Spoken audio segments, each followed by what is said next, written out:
त्याच्यावर मतदारसंघामध्ये असतील अशा मतदारसंघामध्ये हो मावशी, या लोकांना वन अधिकाऱ्यांनी नोटिसा देऊन त्यांची घरं तोडण्यासाठी त्यांना नोटिसा दिलेल्या होत्या.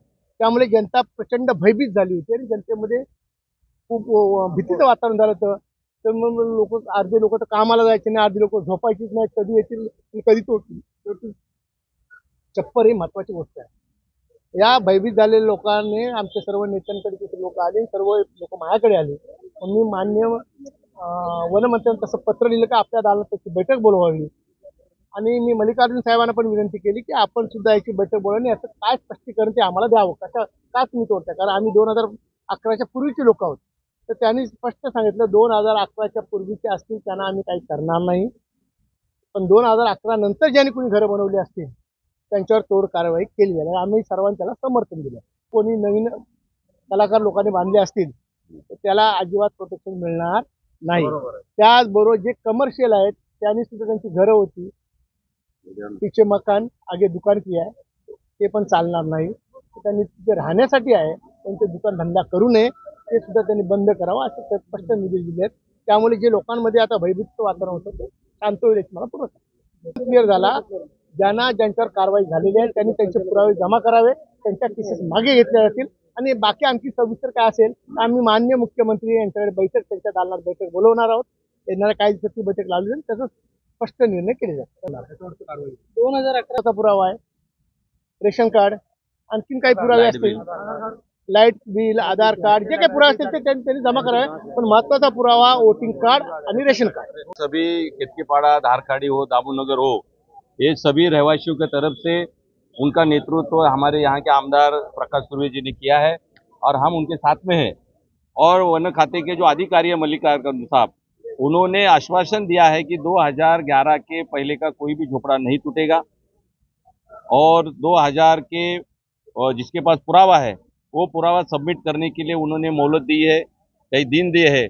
और सभी झोपड़वासियों को मैं नम्र निवेदन करता हूँ कि 2011 के पहले जिसके पास पुरावा है वो सबमिशन करो, उसको घर मिलेगा, उसका घर टूटेगा नहीं। और हमने पीयूष गोयल साहब से भी मुलाकात की थी, उन्होंने भी कहा था कि कोर्ट कानून से सब होगा और जो नया झोपड़ा बन रहा है, नया झोपड़े के ऊपर कार्रवाई होगी, जुना झोपड़ा किसी का भी तोड़ा नहीं जाएगा, ऐसा आमदार साहब ने भी कहा है और वन खाता के अधिकारी ने भी उसको सहमति दी है। और आज के जो लोग यहाँ जमे थे और हमारा विजय हुआ है और वन खाता इसने अभी कोई भी कार्रवाई नहीं करेगी। तो 7,000 रुपया जिसने भरा है वो 95 के पहले के है, 2000 के पहले के है, उनको अभी घर तोड़ा नहीं जाएगा, उनको भी जहाँ जगह शासन देगी वहाँ जाएगी। लेकिन हमने एक प्रश्न उपस्थित किया था कि पहला इनका पुनर्वसन करो, बाद में उसका तोड़ू कार्रवाई करो। तो ये अभी हमारे आमदार है, यहाँ के प्रकाश सुर्वे जी है, पीयूष गोयल जी है, प्रवीण दरेकर जी है और एकनाथ शिंदे साहब है, और ये सभी लोग मिलकर माननीय मुख्यमंत्री साहब के साथ में एक बैठक होगी और बैठक में शासन की पॉलिसी के निश्चित की जाएगी और जहां जिसको 3 किलोमीटर के दायरे में हमको पुनर्वसन होना चाहिए, ऐसे हमारी मांग है। और महाराष्ट्र के मुख्यमंत्री ये मांग हमारी पूरी करेंगे, ऐसे हमको आशा है। थोड़ा कार्रवाई नहीं होगी क्योंकि जल्द से जल्द अपने को पुरावा सादर करना है और ये वीक में प्रकाश सुर्वे जी और ये सभी के नेतृत्व में मुख्यमंत्री के साथ में मीटिंग होगी और उसमें शासन की पॉलिसी निश्चित की जाएगी। डॉक्यूमेंट लिया है तो समझो जल्द से जल्द सभी लोग ने जमा करना चाहिए और आगे के बाद में अपन देखते हैं। क्या मुख्यमंत्री तो सब बहुत अच्छे हैं, हमारे आमदार भी अच्छे हैं और सभी लोग, पीयूष गोयल जी साहब भी अच्छे हैं, दरेकर साहब है और सभी लोगों के नेतृत्व में ये फॉरेस्ट का जो मसला था वो हल होगा और मुख्यमंत्री साहब किसी को बेघर नहीं करेंगे, ऐसा हमको आश्वासन है। वन खात्याचे अधिकारी त्यांच्याकडे मीटिंग आणि हा सर्व केतकीपाडा, कांदोडी, दामोपाडा ह्या सर्व लोक सन्माननीय आमदार साहेबांच्या नेतृत्वाखाली मीटिंग होती. सर्व पक्षाचे लोक या ठिकाणी उपस्थित आहेत. आमच्या आरपीचे रमेशजी गायक, आमचे मित्र बीज साहेब आहेत, अनेक दुकानदार असतील, मकानदार असतील, घरदार असतील, सर्व जाती धर्माचे लोक आज हे या ठिकाणी.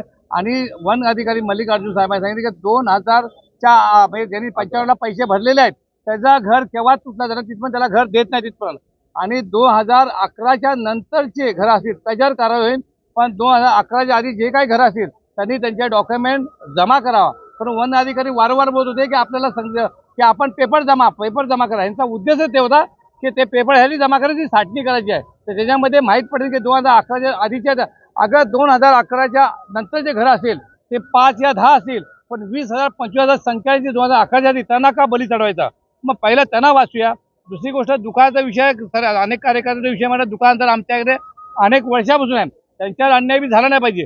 तर त्यांनी हा खूप आधीचा विषय त्यांचं म्हणणं आहे की आपल्या दुकानं जे आहेत ते पहिला तिचे घरं होते, दुकानाचा अधिकार दुकान आम्ही कारवाई करणारच करणार, 100% ऍक्शन करणार. तर आम्ही कार्यकर्ते साहेब ते जुने लोक त्यासाठी काहीतरी सांगा. त्यांनी एवढंच सांगितलं तुम्ही अगर लवकरात लवकर त्या दुकानाचे जे सेटर असतील ते काढा, त्याच्यामध्ये ते घराचा हे करून घ्या, लवकर घराचा करून घ्या.